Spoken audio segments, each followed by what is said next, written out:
Yeah, I think it's interesting.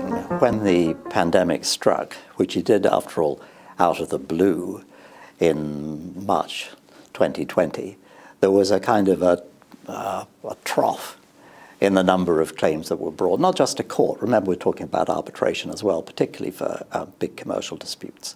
And people really were just trying to adjust to the shock of what had happened and supply chains getting squeezed and so forth. But I think that that did gradually end. And if you look at the statistics, for example, for arbitration institutions, you can see that in 2021 they were picking up. And now, I think, if anything, the number of disputes that are coming to court in arbitration are really quite significantly up over 2019.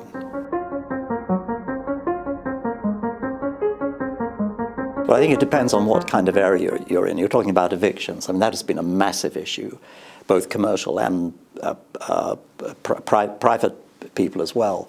And that is ongoing. I don't think we've solved it anywhere. We certainly haven't solved it in this country, but I think that's common. Because, I mean, what do you do if you give people a rent holiday, which is the right thing to do?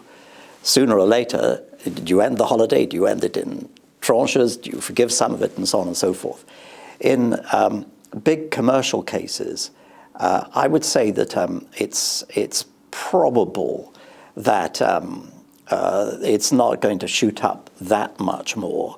I mean, there does come a stage with big commercial disputes where the cost and expense of the dispute really means that the number of disputes that any corporate business or indeed smaller business is prepared to get into is limited just because it is so expensive.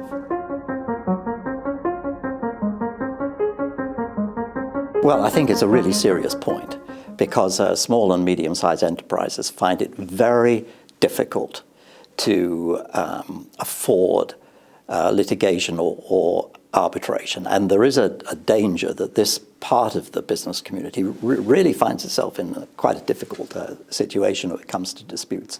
But that, I think, is where negotiation, mediation, really anything that can prevent a dispute getting to the stage where it is in court is so important.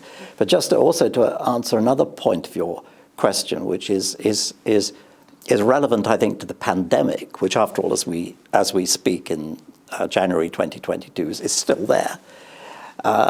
Really,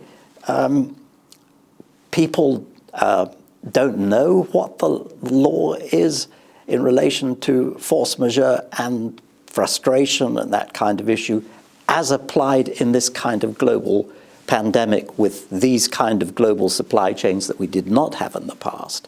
So the problem with your day in court or your day in arbitration may be that although the principles may be clear, how they actually apply to facts may not be clear. And that's another reason for trying to sort the thing out in advance without going to that expense, because the outcome may be less predictable than it seems at first.